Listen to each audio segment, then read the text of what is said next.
Outro recurso que nós temos aqui dentro das nossas aplicações SAP Fiori são os arquivos I18N ou os arquivos de linguagens, tá?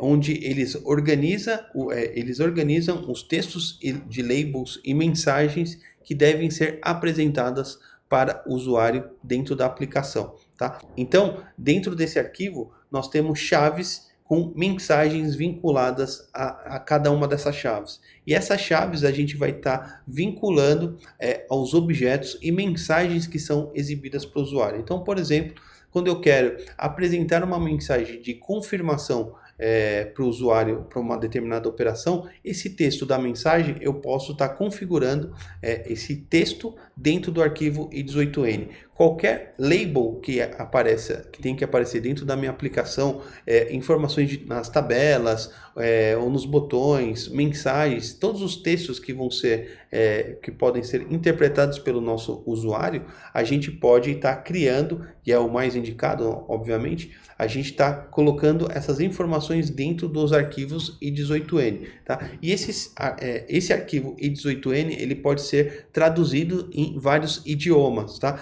Então, quando eu quero pegar essa aplicação que está, por exemplo, em português, eu quero fazer essa mesma aplicação, está com todas as informações em inglês, toda a parte do front-end em inglês, eu posso ter arquivos de mensagens, né? Arquivos de textos diferentes, um para cada idioma. Assim, eu não preciso criar várias versões da mesma solução, um para cada idioma. Eu centralizo todos essas chaves dentro de um arquivo, e quando eu precisar fazer a atualização ou gerar uma versão em um outro idioma, basta eu fazer essa tradução e colocar esse novo arquivo dentro da minha pasta do projeto, dentro da pasta I18N do meu projeto.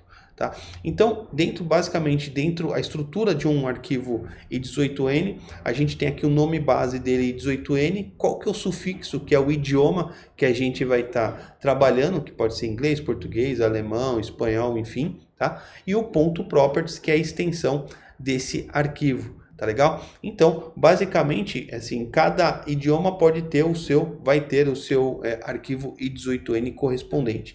Então, o arquivo 18N, a função dele é armazenar todas as mensagens, todos os labels e mensagens que serão apresentadas para o usuário dentro da aplicação.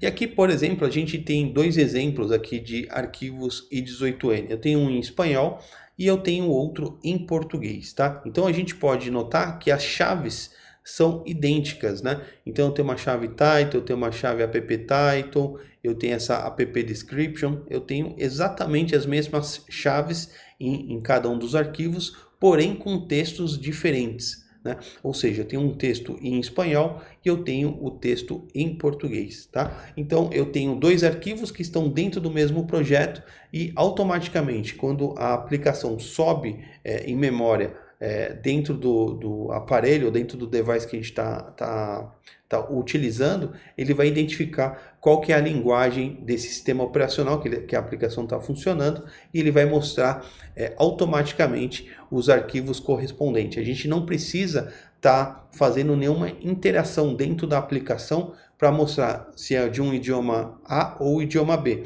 Automaticamente o framework ele já interpreta, já identifica qual que é o idioma e vai mostrar o seu arquivo I18N correspondente. Se por acaso eu estiver num idioma que eu não tenho um arquivo I18N traduzido, por exemplo, tá? Ele vai pegar o arquivo I18N com as chaves que tem padrão dentro desse arquivo. Vamos falar agora sobre os fragments. Os fragments são trechos de códigos com objetos de UI, tá? Que tem o intuito de realizar o reaproveitamento desses objetos em partes da mesma view ou de outras views da nossa aplicação. Então, o que quer dizer isso? Eu posso criar um trecho de código de view, tá? Com os objetos da minha view, tá? Que são visualizados e são interagidos dentro de uma view, tá? Eu crio um bloco desses objetos e eu posso reaproveitar esse bloco em outras views. ou dentro da mesma view. Ou seja, por exemplo, eu posso pegar uma tabela que apresenta informações, por exemplo, de produtos. Eu posso pegar essa mesma tabela e reaproveitar esse mesmo objeto em outras views, tá? Dentro da minha aplicação. Ou seja, eu estou reaproveitando todos esses objetos que foram criados dentro dessa camada, desse fragment, e ser disponibilizado em outra view. Uma utilização bem comum da parte dos fragments são objetos de mensagem, né? Então, por exemplo, dialogues, né, que são aquelas caixas onde o usuário vai fazer a interação. A gente pode criar um dialogue padrão e fazer a reutilização desse mesmo dialogue em vários trechos da nossa aplicação. Tá? E os fragments, eles são criados, eles têm 3 tipos de fragment: o HTML fragment, o XML fragment e o JS fragment.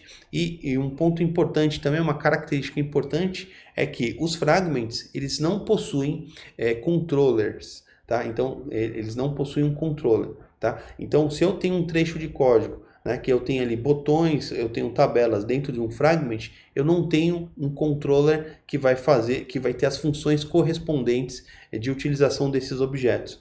Quem vai ter as funções referentes a esses objetos do controller vai ser a view que irá utilizar o fragment, tá? Então, se eu tenho uma view que vai utilizar um fragment que foi criado, por exemplo, que tem um botão, essa função de disparo do botão vai estar desenvolvida, vai estar sendo acessada através do controller dessa view que irá utilizar o fragment, tá? Então, um conceito importante é que os fragments, eles não possuem controllers, tá? Os controllers que vão estar utilizando os fragments são os controles das próprias views que irão utilizar esses objetos fragments.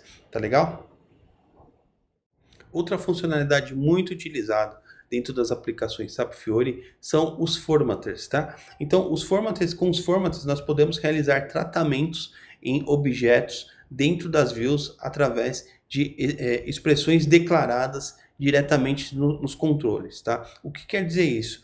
Eu posso estar criando uma expressão dentro de um objeto, tá? Que vai me fazer referência a algum tratamento de conversão ou checagem de alguma informação no momento do data bind, tá? Então, ou seja, naquele exemplo que eu mostrei sobre, eu vou transformar uma característica de um objeto de uma cor para outra, eu posso, mediante a uma informação que eu tenho de estoque de produto, por exemplo, né, eu posso criar um formatador, uma função de formatador, onde eu posso pegar qual que é a informação que eu preciso tratar, eu crio uma função, né, ou eu faço localmente ali direto no XML, tá?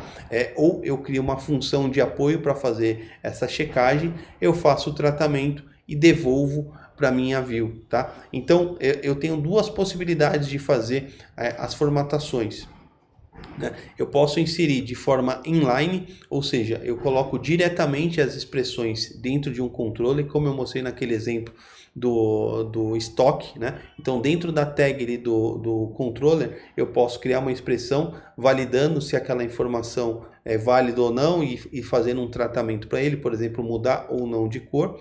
Como eu posso criar funções JavaScript, onde eu posso criar um grupo de funções que eu posso tratar de maneira um pouco mais complexa essa informação no momento do data bind, tá? Então, a execução dos formatters acontece no momento do data bind. Mesmo que eu utilizar um formatador para moeda, um formatador de um objeto com um objeto Wi-Fi, por exemplo, de formatação de data, formatação de moeda, tá? Essas formatações vão ocorrer durante o processo de data bind. Então, lembrando, né, ou reforçando que um formatter ele vai servir para pegar uma determinada informação, essa informação ser trabalhada de alguma forma, ou para fazer uma conversão numérica, ou para fazer uma checagem, por exemplo, num serviço externo, ou para fazer algum tratamento para modificar ou apresentar algum tipo de informação, de texto ou coisa do tipo, tá? Então, nesse momento do data bind, é feito essa chamada dessas funções e serão retornadas para os objetos correspondentes. Em qualquer aplicação standard, vocês vão ter 100% de certeza que vocês vão pegar inúmeros formatadores ou grupos de funções de formatação dentro dessas aplicações, tá? E nas nossas aplicações Z também é muito utilizado também quando a gente está trabalhando com várias informações que precisam de algum tipo de tratamento. Um tratamento bem comum que a gente pode fazer é o tratamento de data. A gente recebe uma data num formato bem diferente, um formato, por exemplo, que vem do SAP, e a gente pode trocar, fazer uma formatação nessa data, colocando numa visualização mais amigável para o usuário. Uma outra funcionalidade muito utilizada nas aplicações SAP Wi-Fi, né, aplicações para serem rodadas no SAP Fiori, é a funcionalidade de routing. Tá? Então, o routing é um mecanismo que gerencia a transição entre views dentro de uma aplicação, baseada em um acesso URL pré-configurado na seção routing do arquivo manifest.json. E nós podemos enviar parâmetros dentro desse routing. Então, o routing, ele basicamente vai fazer, é um mecanismo onde a gente vai poder fazer a transição, por exemplo, de uma view A para uma view B, ou de uma view A para uma view C, uma view B para uma view D, enfim. O movimento, é a transição entre views dentro de uma aplicação, que a gente compila toda essa orquestração de enviar os parâmetros e fazer esse mecanismo de chamadas dentro de uma configuração do routing no arquivo manifest.json. Tá? E eu posso estar passando parâmetros dentro dessas chamadas, ou seja, eu posso passar um parâmetro da view A para a view B, tá? Como eu posso passar da view B para a view C também. Então eu configuro esses tipos de parâmetros dentro da configuração de routing do arquivo manifest.json, tá? E esses parâmetros podem ser obrigatórios ou podem ser opcionais.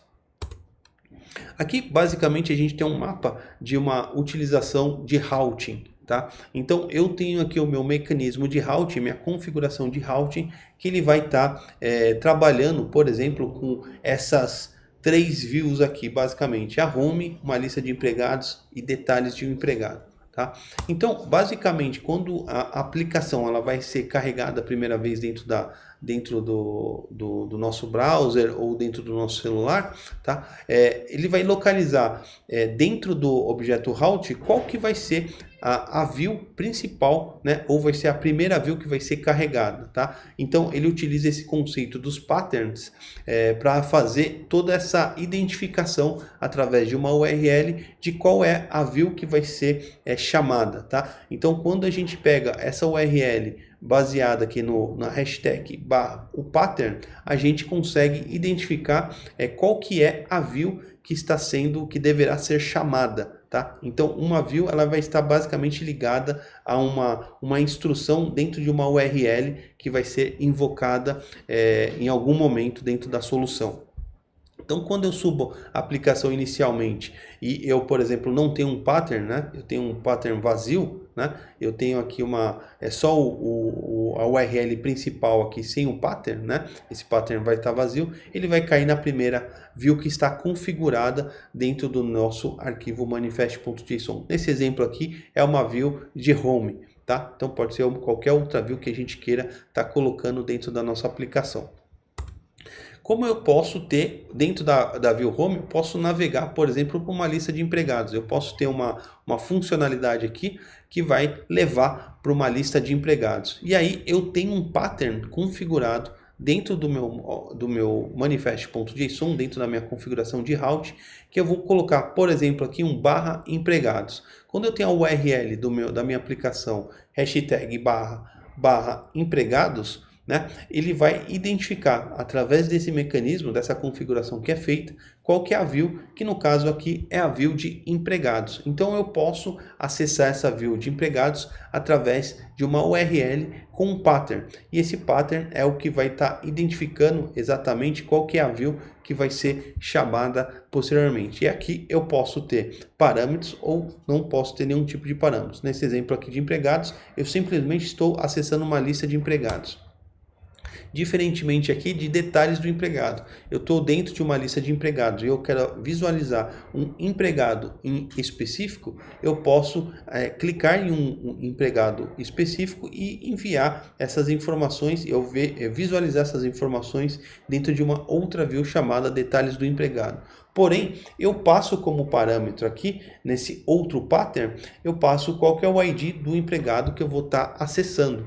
Tá? Então, ou seja, através desse pattern / empregados e um ID aqui que a gente coloca, eu consigo enxergar essa informação detalhada desse empregado que eu passei como parâmetro. Tá? Então, todas essas navegações das views, elas estão vinculadas, estão configuradas dentro aqui do nosso router, tá? Que é uma configuração dentro do arquivo manifest.json, e eu identifico cada uma dessas views através de um pattern que eu vou estar colocando na minha URL de acesso ou nos meus objetos que vão fazer a chamada dessas views dentro da minha aplicação. Tá? E eu posso também criar uma consistência dentro do meu route, por exemplo, que se eu tentar acessar um pattern que não existe, por exemplo, uma URL, um complemento de URL aqui que não existe, um pattern que não existe dentro da minha configuração, eu posso direcionar esse cara, por exemplo, para uma view not found, ou uma view que vai ter uma mensagem dizendo que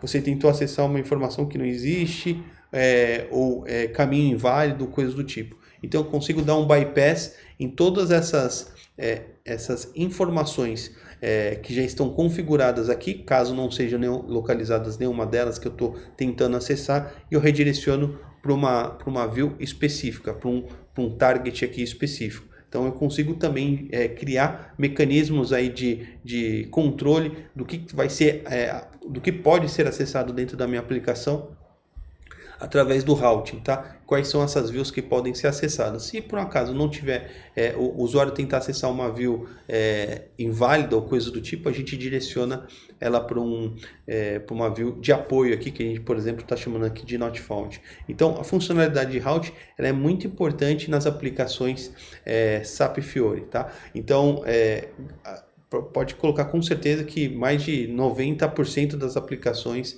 existe essa funcionalidade implementada. Porém, você também pode criar uma aplicação que não tem um routing. Você pode ter uma aplicação, uma single view, que não tem a transição entre outras views, tá? Então, também pode ocorrer da gente estar criando uma aplicação nesse sentido. Eu posso apresentar um report ou um gráfico que eu não navegue para outras informações, tá? Então, ele é bem essencial conhecer essa informação de routing, porém, ele não é um mecanismo obrigatório. Mas muito importante você conhecer, porque a grande maioria das aplicações que você vai desenvolver, você vai ter que fazer alguma transição entre views. Então, de todas essas funcionalidades que eu comentei aqui, quando a gente junta todas essas caixinhas, a gente tem uma aplicação SAP Fiori. Tá? Como eu comentei também com você, não necessariamente a gente pode ter todas essas caixinhas juntas para desenvolver uma aplicação. Eu posso, por exemplo, fazer uma aplicação que vai ter, obviamente, o data binding, vai ter aqui a parte de formatadores, por exemplo, está utilizando o MVC, e o formatadores, por exemplo, ou fragments, tá? Sem ter um routing, por exemplo. Tá? Então, é possível você criar uma aplicação sem estar utilizando todos os recursos da biblioteca, porém, essas 6 caixinhas aqui são fundamentais para a gente estar utilizando, para a gente estar criando uma aplicação SAP Fiori, tá bom?